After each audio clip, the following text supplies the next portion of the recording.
On Saturday, the 9th of April, was the deadline for coalitions to submit coalition agreements to Office of Registrar of Political Parties here in Kenya. And there are two coalitions in this country. One is Azimio la Umoja, and the other one is Kenya Kwanza. So in the political space, they are all coalitions. But Azimio la Umoja submitted their document on Wednesday, and by the way, it is that document that was bringing the push and pull between the other affiliate parties in the three-legged structure. Then Kenya Kwanza did not submit any document to the Office of Registrar of Political Parties. So what is happening is that they never formed a coalition as was modeled, or rather as was structured in the new Political Parties Amendment Bill that was passed in Parliament in January. What this tells us this, and Musalia Mudavadi explained that what they are having in Kenya Kwanza is a coalition of parties.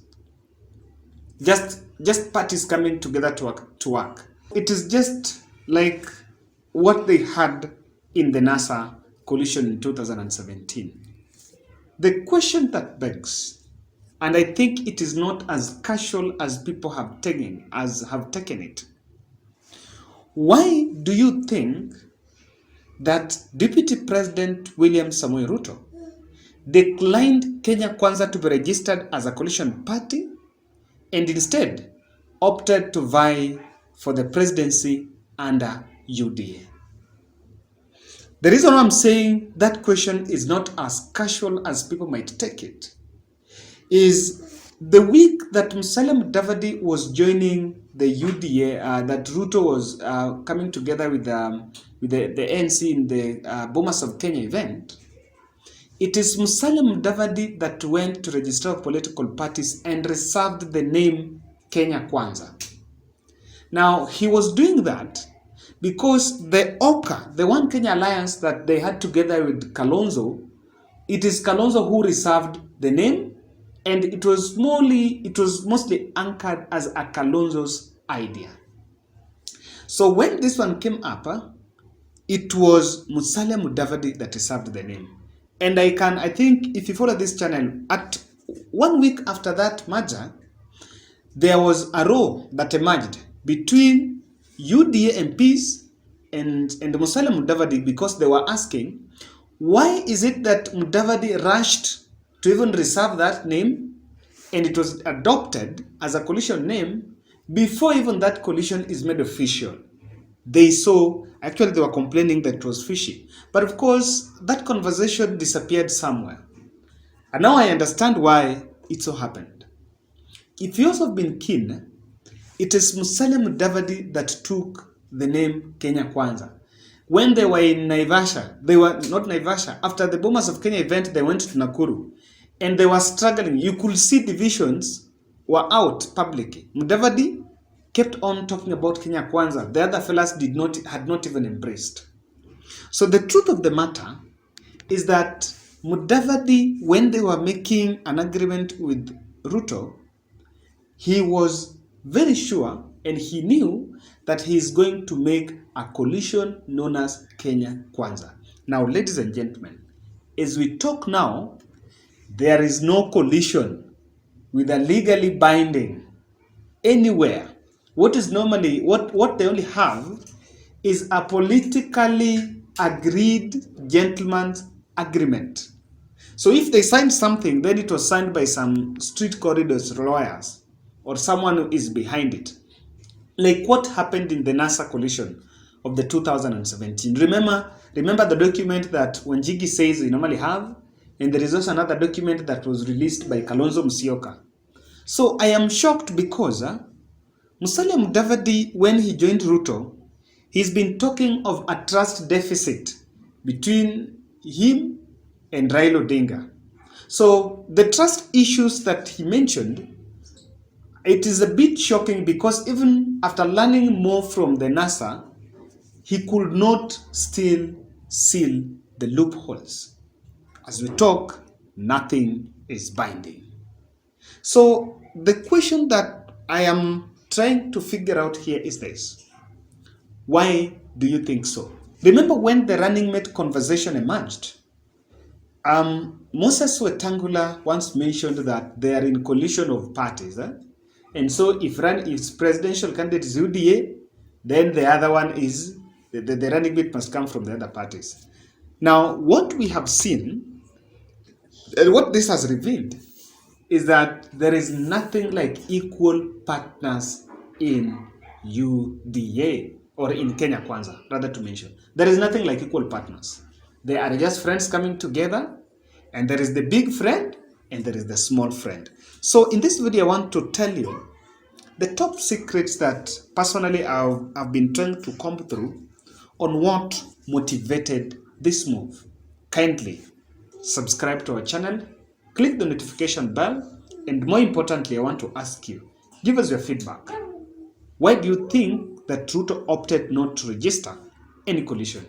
Now, whatever the failure to register this coalition should worry the affiliate parties. Something that these fellas did not see is that that document was going to bring some sanity in the coalitions in this country. This was done deliberately to give a window to what will be a grand Mudavadi betrayal. Because once, let me just ask a question. Let us just face it. So if a document was signed, or maybe on Mudavadi getting a post and the other person getting a post, what is the framework? It is not legally binding. It is something that is motivated politically. And to know that it is a ploy, it is a window, a trap for betrayal, I have not yet confirmed, but there is this information that has been coming around here that Ruto told the other affiliate parties that they will share government on how they will deliver the seats, or how the parties are going to fare in the general election. Remember, this document does not say anything about even how to share political parties' funds. So no one knows. But if you take Kalonzo Musyoka's argument that when you have a presidential candidate coming from the other party and the other parties are just supporting, what would that mean is that the party with the presidential candidate was likely to garner more votes. So at the end of the day, UDA by default is going to garner more votes, and at an appropriate time, there is more likelihood that Ruto will just get done with Mudavadi. And this vindicates one analysis that I ever done here, that Ruto is looking at post Mudavadi, is looking at post 2022. So if he loses, easily get away with Mudavadi and consolidate another team, because most importantly, if you stick with Mudavadi up to 2027 and you have a support of the central Kenya around you, Mudavadi will demand a running mate, or Mudavadi will want now for you to support him. And that's what is happening. Number two is the failure. I think Mudavadi had a low bargaining power. So what will bring low bargaining power? I want to agree with some fellas who insist that Mudavadi was bought. Money exchanged hands. So that is why, because if he just came on voluntarily, say, Ndugu, I want to support you, and I want to support you, he would have at least had a bit and said, I am here, but let's put this down here and there. But because there could be a probability that he was given money. So for him in UDA, he's under the mercies, or rather in Kenya Kwanza, he's under the mercies of the buyer. Because for him, he was a product. That is what will show. Another thing that will bring a low bargaining power, it could be that after he merged and joined UDA, or now the Kenya Kwanza team, you see there was a lot of defections from his ANC party. So Ruto might have argued with him and told him that, look here, you don't have those, your numbers are not very promising. So there is nothing you can still put down to agree on. Those are two reasons that I believe made Mudavadi had a low bargaining power. That is why there is no any document that is binding. I also feel that Ruto is very sharp, and he knows what's happening in the government. I am very sure that at the office of registered political parties on Saturday, there was a clerk that was already been planted there by the political by the Azimio team to leak what that document will be. Now, in the event they will submit a document, of course it was to be made public. So, if it is to be made public, what would this mean? It would mean that Kenyans were going to know what Mudavadi is going to be given, what Wetangula will stand to gain. If Wetangula is to go and seek Senate Speaker, he will be given. What other parties will be. Now, that is the narrative that would run against Kenya Kwanza in the run-up to the general election, because they've always insisted that they are not about positions. So coalition agreement will talk about how they share government. So sharing government, that document is going to be a red flag, and it's going to be used as a new narrative to deflate the political messaging, or rather to deflate the momentum of the Kenya Kwanza. But then, someone might also ask lastly, why zero commitment? Why do you think there is zero commitment? There is zero commitment because of two reasons. One, he doesn't want anything binding, because anything binding here on the running mate, for example, if this document was to be done, then there will be an agreement on the running mate, number one. So maybe that running mate comes from Central Kenya this time round. Then in 2027, the negotiation will be that if you're going to seek another term, then you pick Mudavadi as the running mate, or then you support Mudavadi as 2027. It will bring those two things. Now, without that document and without that much commitment, there is a high likelihood that they are not talking about even the issue of the running mate. Two, it is not putting into question the issue of the term limit. Term limit means that if I'm supporting you this 5 years, then like kumi yangu kumi yako, that will be there. But that commitment is also key, because for one thing, that non-commitment will make UDA enjoy the dominance. Because I was talking to a friend who was asking me, where did the plan to make one national party known as UDA go to? Did that plan sink?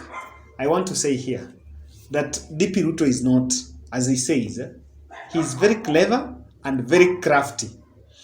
That is the plan. And because of political survival, that is why he's working with all these other parties. But the plan is to make UDA have the dominance. After that general election, what happens if he loses? That is why we normally say, what if I lose plan? The what if I lose plan is why there is no commitment. Because if I lose, there is a more likelihood that I will give maybe Senate Speaker to, I'll give the Senate Speaker to that person X, I give this post to another person, but these people move and now join government. But because there is a probability of losing, he doesn't want that commitment. So that if they are going to run opposition, they'll be like they are under one front, UDA. So ladies and gentlemen, that's my analysis. And the punchline here is this. The one to be worried of all is Nan Musalia Mudavadi. Because from where I'm seated, this is the last nail in that casket. What if he loses?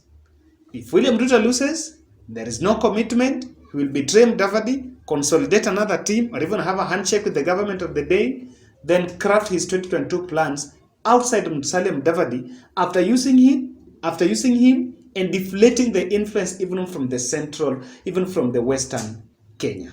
That's my analysis. What do you think?